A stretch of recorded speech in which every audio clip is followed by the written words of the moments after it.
So, here's how it all started. My mother wanted me to buy a 5-bedroom mansion. Not for me, but so my unemployed brother, Walker, and his family could live in luxury on my dime. Of course. Yeah, you heard that right. And, I smiled, nodded, and told her I'd handle their housing. But secretly, I closed on a 1-bedroom historic cottage instead. And when they saw the keys, they freaked out. But before we dive into that, I have a quick announcement. Due to some technical issues, we're moving to a new channel. Please, make sure you subscribe to Inherited Revenge. The link is in the description and pinned comment. Trust me, you don't want to miss what's coming next. Now, back to the story. It was one of those days when everything felt off. I had a migraine, the kind that makes the world feel like it's closing in on you, and I could barely see straight. 3 days of this relentless pain, and nothing seemed to help. My stomach was churning. The bright fluorescent lights in the kitchen were making everything worse. I came to my mom's house expecting some peace. Maybe a bowl of soup, she promised, but instead, I was walking into a storm. "Isabella, sit down," my mom, Linda, said, her voice sharp, like she was commanding me rather than inviting me. I wasn't in the mood for this. I just wanted to lie down, but instead, I found myself being pulled into a conversation that would change everything. So, I did what I always do. I sank into the hard, unforgiving wooden chair, squinting against the lights. "Mom, I just need to lie down. You said you had soup," I said, rubbing my temples, praying that this day could be over. But no, she wasn't hearing me. There was no soup. Only my brother Walker standing by the counter with that look on his face, the one that's been getting him out of trouble since he was 5. "We have a crisis, Bella," he said, chomping down on an apple like he owned the place. I sighed. Oh, here we go. Crisis after crisis with him. "We're getting evicted again," he said between bites, his voice completely indifferent. And just like that, I felt the pressure building inside me. I rubbed my temples harder, trying to relieve the tension, but it didn't help. "Walker, that's the 3rd time in 2 years," I said, trying to keep my voice steady, even though I could feel my patience draining. "I can't keep lending you money for rent. I literally just paid off my student loans. You have to get it together." "It's not about money," he snapped, tossing the apple core into the trash can with a little too much force. "It's about a solution." I could feel my blood boiling. "A solution?" I asked. "Walker, get a job that pays more than minimum wage, or tell Jessica to stop buying designer purses on credit." But he wasn't listening to me. "Don't start with that judgment crap," he said, his voice raising slightly. "You don't know the pressure I'm under." I wanted to scream. No, I didn't know the pressure. I was the one who had been working my ass off for years. I had been busting my back in a high-stress job, working late nights, coding, managing a remote team, and still, I had to deal with his mess. But I didn't say anything. I just sat there, trying to keep my cool. Then my mom slid a piece of paper across the table. She didn't even look at me when she spoke. "Here's the plan," she said, almost casually. "You've been saving for a house for 5 years now. I've seen your bank statements." My blood ran cold. Wait, she had been going through my mail. "Mom, you went through my mail?" I asked, barely keeping it together. "I was tidying up. she said, dismissing the breach of privacy like it was nothing. The point is, you have enough for a down payment on a substantial property. I stared down at the piece of paper in front of me. It was a Zillow printout, and I knew exactly what this was. My mother was going to make another insane demand. I'd been planning on buying a small bungalow. Something simple, just enough for me. But this was a sprawling 5-bedroom colonial in the most expensive school district in the county, and it was 3 times my budget. "Mom, this is insane," I whispered, my voice trembling with disbelief. "I'm looking for a small bungalow, just for me." But she wasn't hearing any of it. "Don't be selfish," Linda snapped. "Walker and Jessica and the kids need a place to live. You buy this house. You take the master suite in the attic. It's very private, and they take the main floors. You pay the mortgage, and they'll cover utilities when they can." I couldn't believe what I was hearing. "You want me to buy a mansion I can't afford to house a family of 5 that I didn't create?" I asked, my voice rising now, the boiling rage inside of me threatening to spill over. "It's what family does," Walker chimed in, his lazy grin making my blood run cold. "Besides, you're single. What do you need space for? We're doing you a favor. You won't be lonely." I stared at him, the audacity of his words like a physical blow. They weren't asking me, they were demanding. I was nothing more than a wallet to them. "You're seriously asking me to pay for your lives?" I shot back, barely holding it together. But they didn't see it that way. To them, it wasn't an option. It was a demand, a given. The audacity of it all, I couldn't believe it, I thought. And the worst part, they weren't just taking my money. They were taking my future, my sanity, my peace of mind. Everything I had worked for was suddenly being hijacked. And I wasn't even being asked. I was being ordered. So, I did what I always did when I felt cornered. I shut down. I stood up from the table, my legs shaking beneath me. "I'm not doing it," I said firmly. "If you don't, then don't bother coming back for Christmas or Easter," Linda said, her voice growing colder, more venomous. "And don't expect me to answer when you call.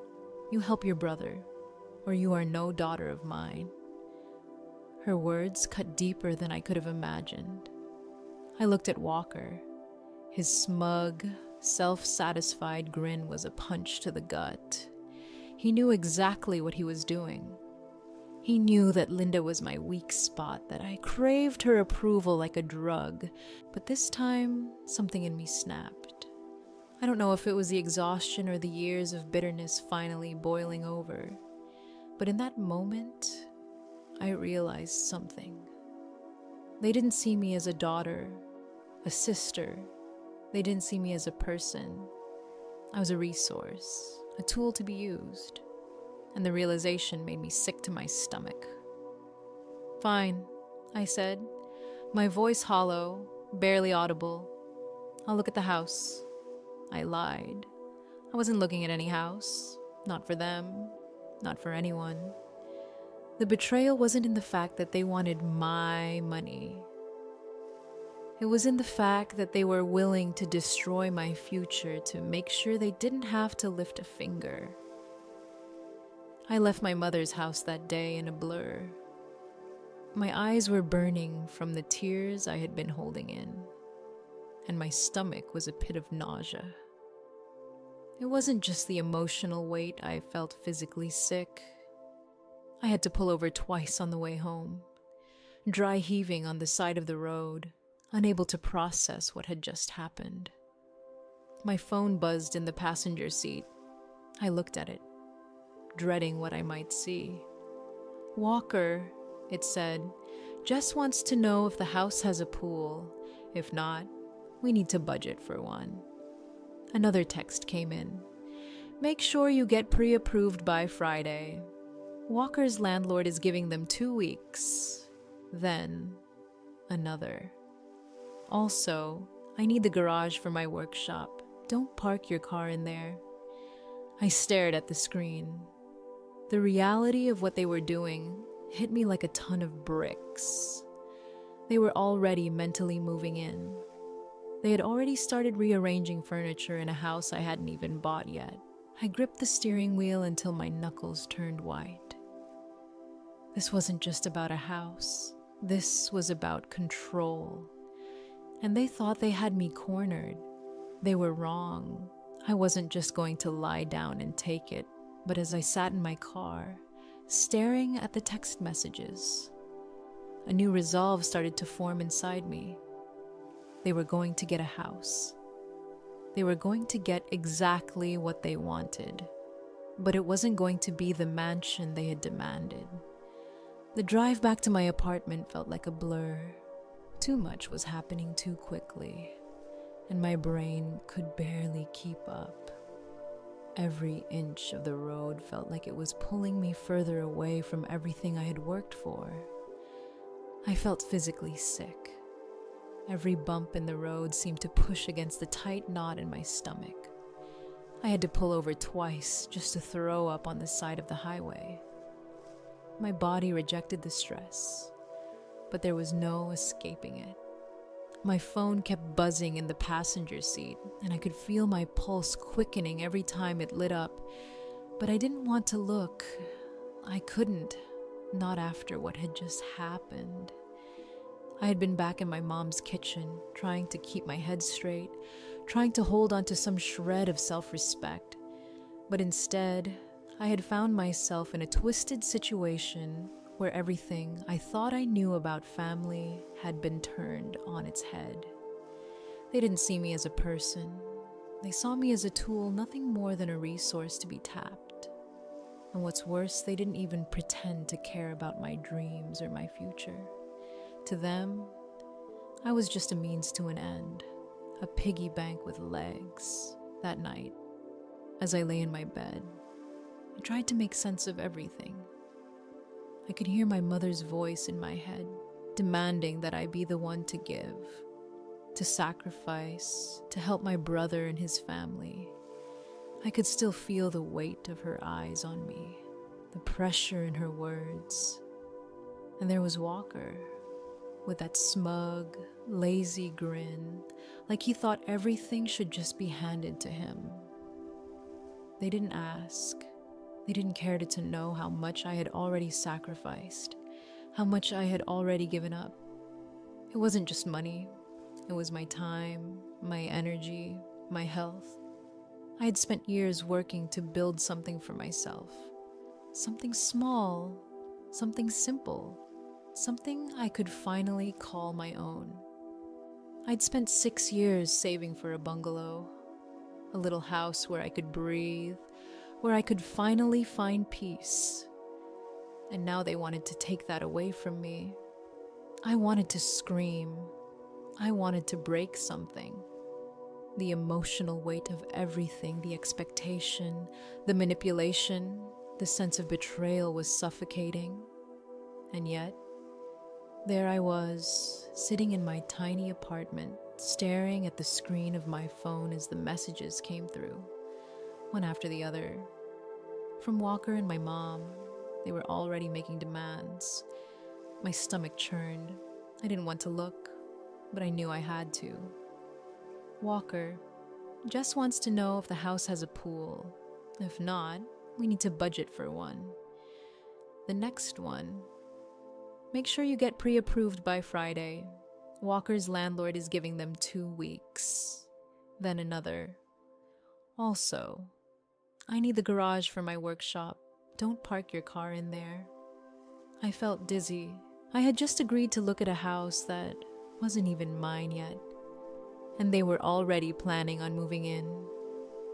They were already deciding where everything would go, as if it was a done deal. Like I had no say in the matter, like they had already decided my future for me. I slammed my phone down on the coffee table, the noise sharp in the silence of my apartment. I sat there, breathing heavily, trying to calm the storm of thoughts in my head. What was I doing? What had I gotten myself into? I couldn't let this happen. I couldn't let them walk all over me. I had worked too hard for too long to let them steal it all from me.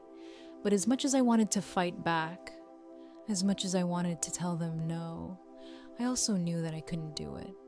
Not yet. I couldn't face them again. Not right now. But there was a shift happening inside of me. Something deep and unshakable. It wasn't just anger. It wasn't just frustration. It was a moment of clarity. A decision. I wasn't going to buy the mansion. Not for them. Not for anybody. I was going to buy my freedom. But the question was, what would that look like? What kind of house would give me the peace I was craving? And that's when I remembered the listing, the keeper's cottage. It had been sitting there in my saved tabs, taunting me every time I opened my browser. It was small, too small for my family, for sure. But it was perfect for me. 800 square feet of solitude, a one-bedroom, one-bathroom sanctuary tucked away in the woods. A place where I could breathe, a place where I could finally find peace. The price was high, but not as high as the mansion. And besides, I wasn't buying it for them. I wasn't buying it for anyone but myself. I had worked my ass off for 6 years to save up for a house of my own, and I was done living for other people's expectations. I was done being used. I sat at my computer, looking at the listing again, my finger hovering over the contact agent button. I could feel the weight of the decision pressing down on me, but it didn't feel like pressure. It felt like freedom. It felt like the first step toward taking control of my own life again. And that's when I made the call. I texted my real estate agent, Sarah. I'm ready to make an offer, full ask, cash. But I have a specific condition about the closing date. I set the phone down, the words still hanging in the air around me. It felt real now. This was it. I wasn't going to let them take my future. I wasn't going to let them steal my sanctuary. I texted Walker, I'm handling it. Stop worrying. You'll have a roof over your head. I didn't lie. I would make sure they had a roof over their heads. Just not in the mansion they thought they were getting. Not in the way they imagined. I would give them a roof, but it would be one that fit their ego, not mine. And that's when I realized something. Something that shook me to my core. It wasn't just that they were using me. It was that they had completely underestimated me. They thought I was weak. They thought I was a doormat. But I was more than that. I was a software engineer. I built systems. I worked with logic and parameters. I could take their malicious compliance and turn it into something beautiful. I could turn their manipulation into my advantage. If they wanted me to buy a house for the family, then I would buy a house that suited my definition of family, one that was just me. I couldn't let them dictate my life anymore. I couldn't let them take everything I had worked for. And that's when it clicked. This wasn't just about a house. This was about reclaiming my life, my identity, my peace. I had spent too many years living in the shadow of their expectations, but not anymore. I was done. I took a deep breath, picked up the phone, and called Sarah again. I was going to make the offer on the cottage. I was going to buy my freedom. The days leading up to the closing of the keeper's cottage were some of the most surreal of my life. On the outside, everything seemed normal. I still had to go to work, still had to keep up the charade with my family. But inside, I was planning, plotting. A quiet storm was brewing, and it was going to hit when I least expected it. It wasn't just about buying a house anymore. It was about taking control of my life, of reclaiming something they had stolen from me.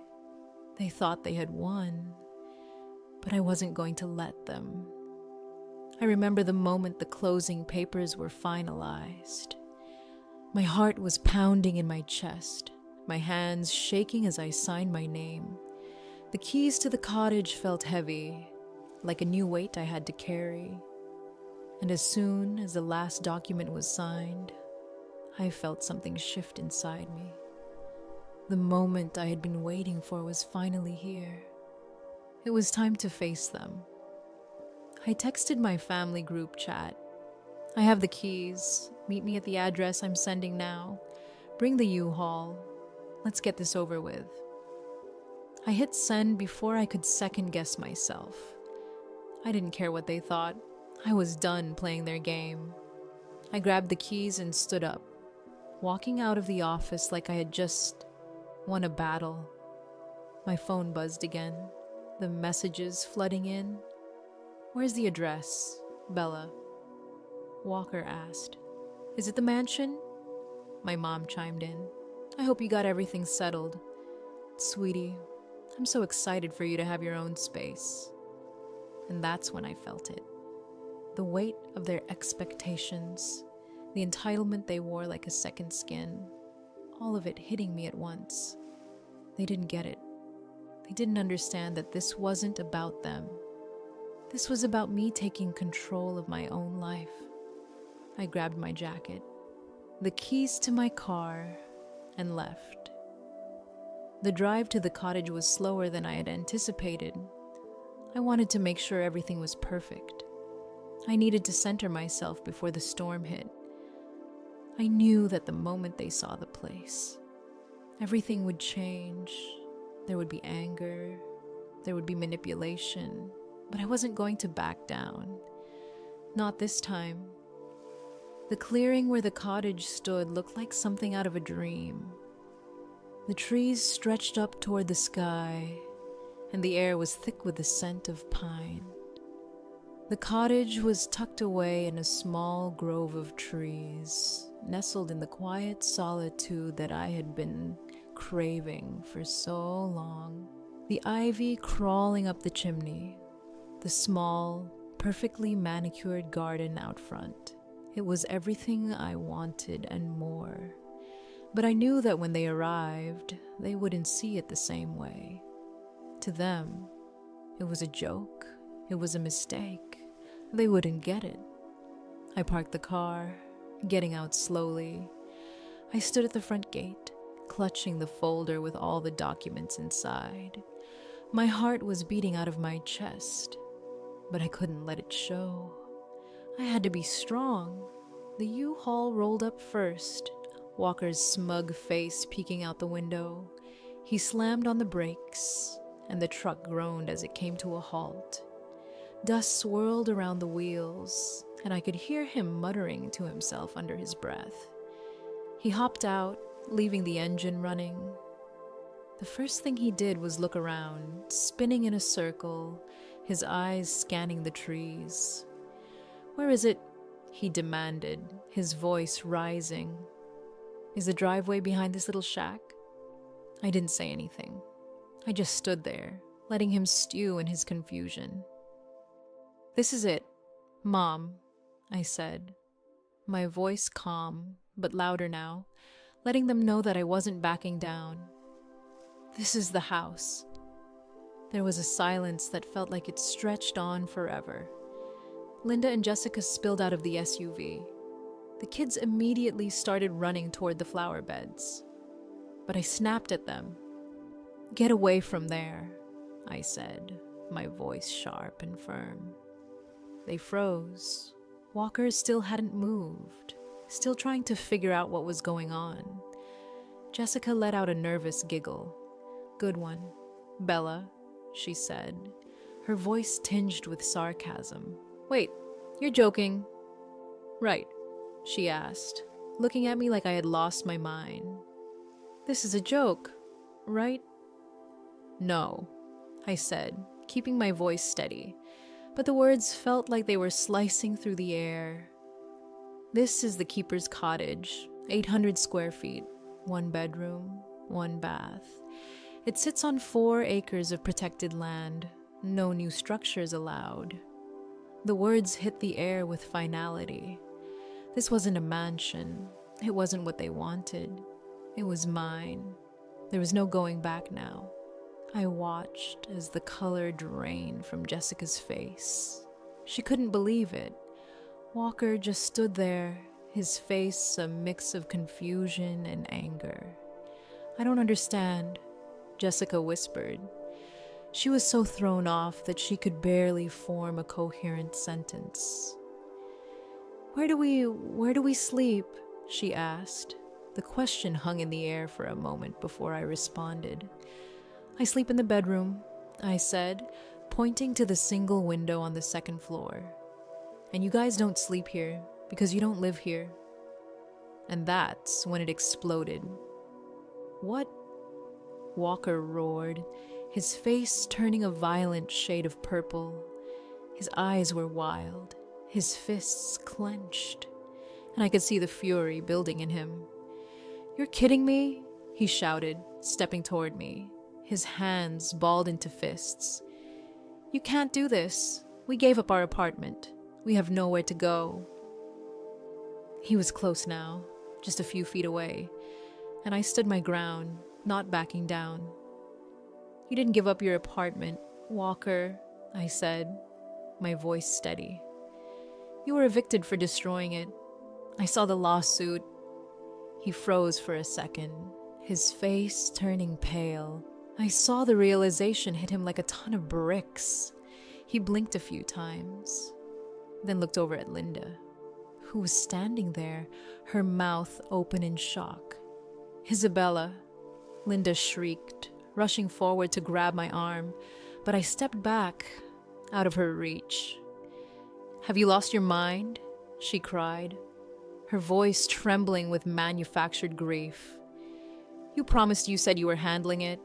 "I did handle it," I said, my voice as calm as ever. "I bought a house. You told me to buy a house. I bought a house. But you never asked if I was buying a house for you." "We are your family," Jessica screamed, tears finally spilling over. "You're going to leave your nieces and nephews homeless." She took a step toward me, her hands shaking. "You're selfish, heartless." I cut her off before she could finish the sentence. "Don't," I warned, my voice hard. "Don't finish that sentence." I watched as Walker stomped toward the door, grabbing the handle and shaking it violently. "Give me the keys, Isabella," he shouted. "Now, no," I said, my voice cool, unaffected. "Give me the keys," he screamed again, this time kicking the door. The solid oak door didn't even budge, but a scuff mark appeared on the varnish. I pulled out my phone, holding it up. "That's destruction of property," I said calmly, pressing the record button. "Strike one." The scene quickly descended into chaos. Walker was pacing the small gravel driveway like a caged animal, kicking gravel at the freshly painted siding of the cottage. Jessica was sitting on the running board of the U-Haul, sobbing into her phone. The kids were crying, but it wasn't because they were sad. It was because the Wi-Fi from their iPads didn't reach this far into the woods. Linda, however, was playing the long game. She composed herself, smoothed her blouse, and walked over to me with an expression of pure disappointment. "I raised you better than this," she said, her voice dripping with false grief. "To trick your own brother to lure us out here with a moving truck, knowing there was no room. This is cruel. Isabella, it's sadistic." "Cruel," I laughed, a sharp, bitter sound. "Cruel is telling your daughter she's only worth love if she bankrolls her brother's failures. cruel as demanding I take on a $500,000 mortgage for a house I don't want, just so Walker can have a man cave to play video games in while I work 16 hours a day. Walker finally spoke up, his voice shaking with rage. "He needs help," Linda shouted. "He's just had bad luck." "Bad luck?" I looked Linda dead in the eye. "Is it bad luck that he knocked down a wall in a rental property he didn't own?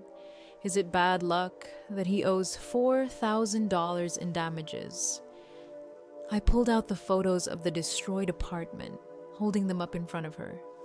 She recoiled, her eyes wide with shock. "I didn't know about that," she said, her voice trembling. "Of course you didn't," I said, my tone icy. "Because he lies to you, just like he lied about the job interview." I turned to Walker, who was still standing there, glaring at me with narrowed eyes. "There is no sales manager job, Walker," I said loudly. "I called the company. They're on a hiring freeze. There is no interview next week. You were planning to move your family into my house and let me pay for everything indefinitely." His face twisted, the mask of the victim slipping for just a moment to reveal the predator underneath. "You think you're so smart," he sneered. "You think because you know how to code and I work with my hands that you're better than me. You don't work with your hands, Walker," I yelled back. "You don't work at all. That's the point." "It doesn't matter," he shouted, his fists clenching. "We are here. The truck is here. We're moving in. I'll sleep on the floor if I have to, but we're unloading this truck. If you break a window," I said, pulling out my phone again, "I will call the police, and since you're already in legal trouble for property damage, I don't think a vandalism charge is going to help your case." "You wouldn't call the cops on your brother," Linda hissed, her voice low. "Think about the neighbors. Think about the scandal. Look around. Mom," I said, my voice cutting through the tension like a knife. "There are no neighbors. That's why I bought it. There's no one here to judge me but you. And quite frankly, I don't care about your judgment anymore." Walker, desperate, grabbed a crowbar from the back of the U-Haul, his eyes wild with rage. I felt my heart pounding in my chest. This was it. He was actually going to do it. I steadied myself, feeling the weight of the moment.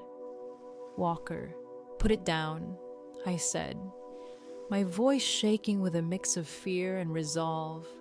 "Don't do this." "I promised my kid a house with a pool," he spat, his voice full of venom. "I promised my wife a fresh start, and you ruined everything." He raised the crowbar, his eyes fixed on the leaded glass window of the cottage. My thumb hovered over the call button, ready to make the call that would change everything. But then, from out of nowhere, a voice boomed from the tree line. "Put the weapon down." We all froze. A park ranger in full uniform stepped into the clearing, his hand resting near his belt. "This is protected conservation land," he said, his voice deep and commanding. "Commercial vehicles over 3 tons aren't allowed on this access road. You're tearing up the gravel." Walker froze, his grip tightening on the crowbar. "Officer, this is a misunderstanding," Linda said, instantly, switching into her helpless old lady persona. "My daughter, there's been a mix-up with the keys." "There is no mix-up," I said, loud enough for the ranger to hear. "I'm the owner of this property. These people are trespassing. I've asked them to leave, and he just threatened to break my window." The ranger looked at me, then at Walker, who was still holding the crowbar, ready to strike. "Drop the weapon," the ranger said, his voice firm. Walker dropped the crowbar, and it hit the gravel with a dull clang. The tension in the air was thick, and I could feel my heart pounding in my chest. "You're going to regret this?" Walker hissed at me. "You're dead to me." "Good," I whispered, staring him down. "I've been trying to bury that relationship for years." The ranger stepped between us, his hand still resting near his belt. "Ma'am, do you want to press charges?" he asked. I looked at my family. Linda looked horrified not at Walker's violence, but at the fact that a stranger had witnessed it. Jessica was still sobbing, holding her children. Walker looked like he wanted to kill me. I turned to the ranger. "Not yet," I said, my voice steady. "But I want them escorted off my property, and if they ever come back, I will prosecute them to the fullest extent of the law." The ranger nodded, his eyes focused. "All right, folks," he said, his tone unyielding. "Let's move. Turn the truck around carefully." As Walker climbed back into the cab, slamming the door so hard the truck shook, I felt something strange stir inside me. It wasn't guilt. It wasn't fear. It was freedom.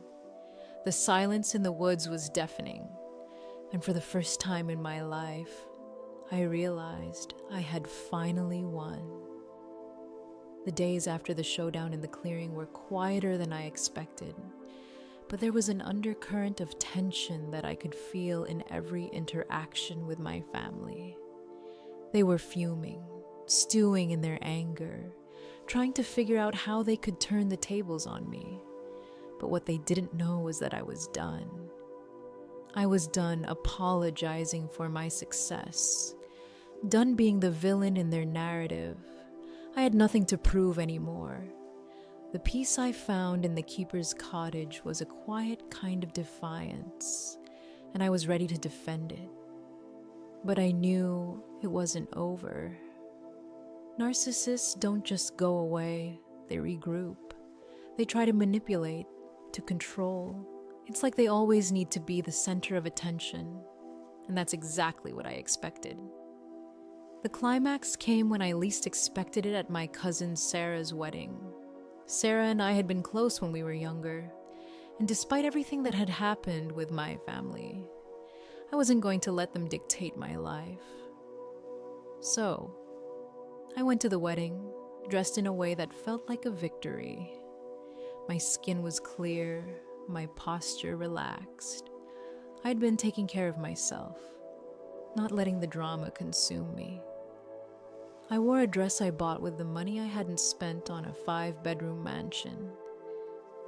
The wedding was beautiful, and the reception hall was buzzing with excitement. But the moment I walked in, I could feel it. The temperature in the room dropped. People turned to look at me, and I could hear whispers from across the room. My mother, Linda, was holding court at a large round table near the dance floor, speaking in hushed tones to my aunts. Walker and Jessica were there, looking disheveled, frantic. Jessica was wearing a dress that was clearly too expensive for her budget, and Walker was nursing a drink with a dark scowl on his face. I didn't go over to them. I didn't want to give them the satisfaction of seeing how much they had affected me. Instead, I took a seat at a table far away from them, next to some friends from college. I tried to ignore their glares, but I could feel their eyes burning into my back.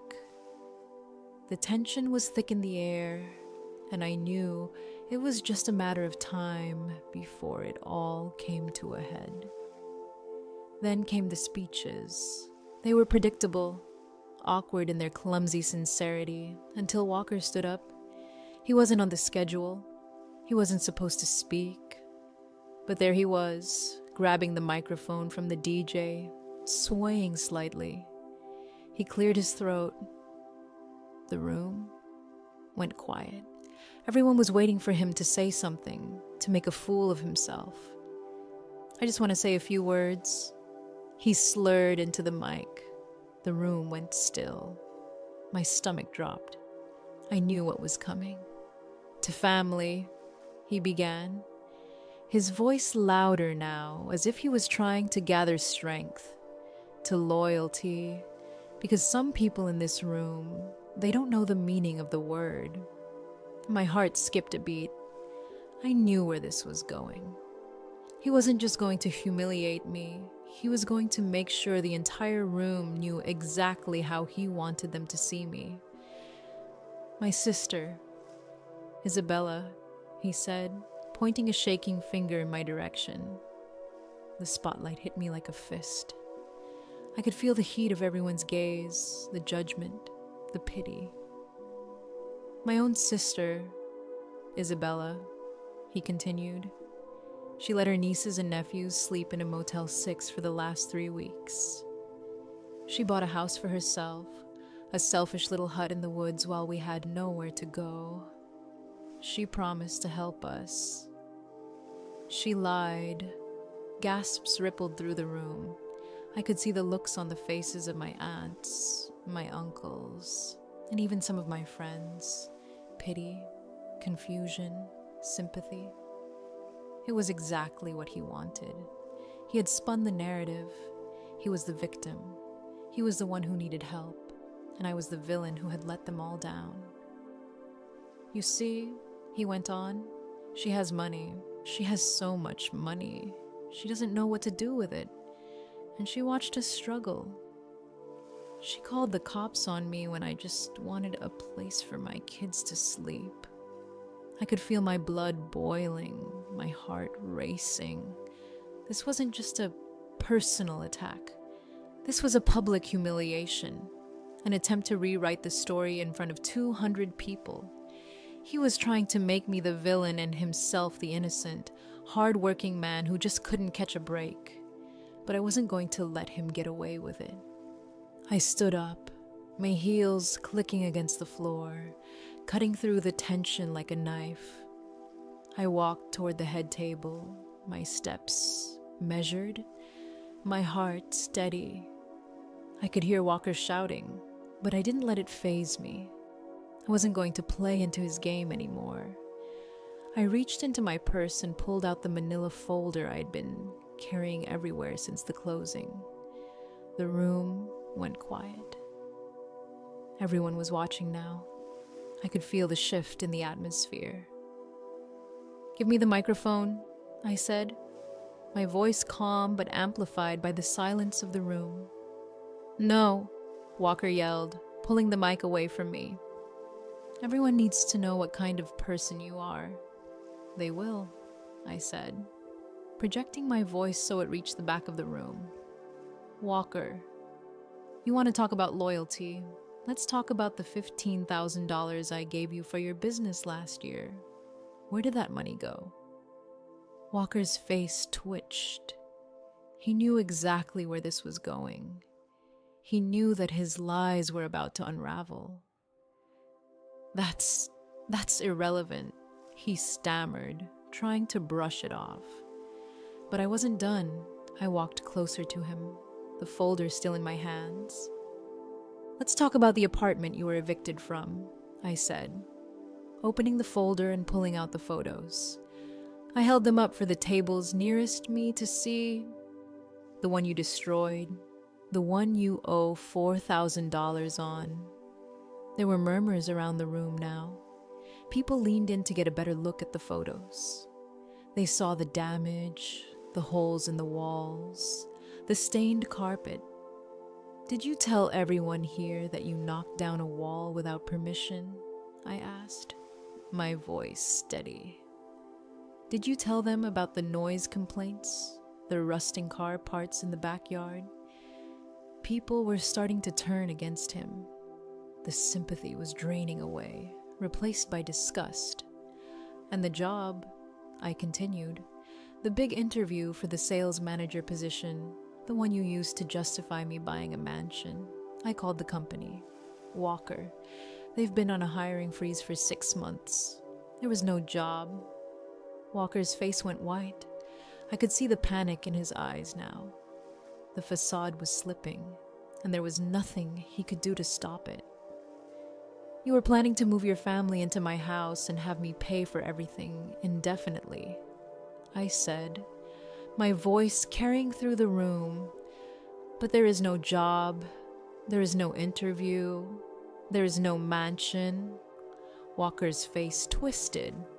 The mask of the victim had slipped, and the predator was now exposed. "You think you're so smart," he hissed, his voice trembling with rage.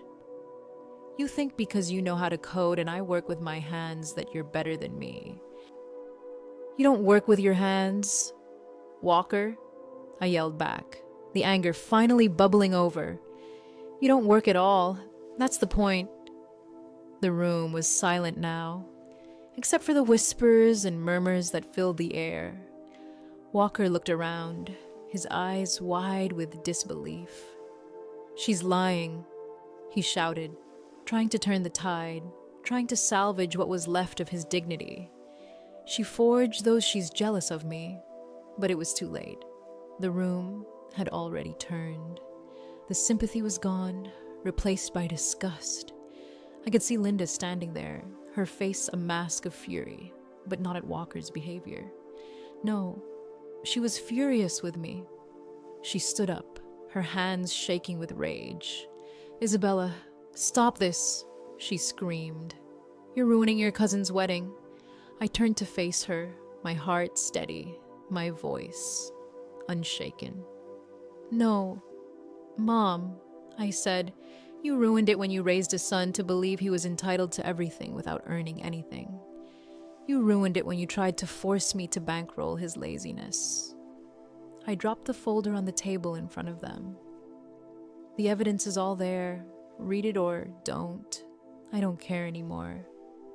I turned to Sarah, the bride, who had been watching the scene unfold. Her mouth was open in shock, but I could see the understanding in her eyes. "I'm so sorry, Sarah," I said. "I'll send your gift to your house." And with that, I turned and walked out of the reception hall, leaving my family behind. The fallout was swift and total. Jessica left Walker just 3 days after the wedding. She moved back in with her parents, taking the kids with her. When she saw the court documents and realized the extent of Walker's lies, she filed for divorce. A week later, I received a text from her. "I'm sorry. I didn't know. Thank you for telling the truth." But for Walker, there was no such redemption. Without my financial safety net, and with his lies exposed to the extended family, he had nowhere to turn. He ended up renting a room in a shared house with 3 other guys, working a construction job that required actual work. Linda tried to take him in, but her retirement community had strict rules about long-term guests. So, Walker was left to face the consequences of his actions. Linda, on the other hand, stopped speaking to me entirely. She sent me one long, rambling letter about how I had destroyed the family and humiliated her. I burned it in my stone fireplace, watching the paper curl and turn to ash. The silence was overwhelming, but it was a silence I had earned. I had taken my life back, and that, for the first time, felt like freedom. The weeks that followed were a strange kind of quiet, one I wasn't used to. The peace I found in the keeper's cottage was more profound than I could have ever imagined. It wasn't just the isolation, although the solitude was comforting.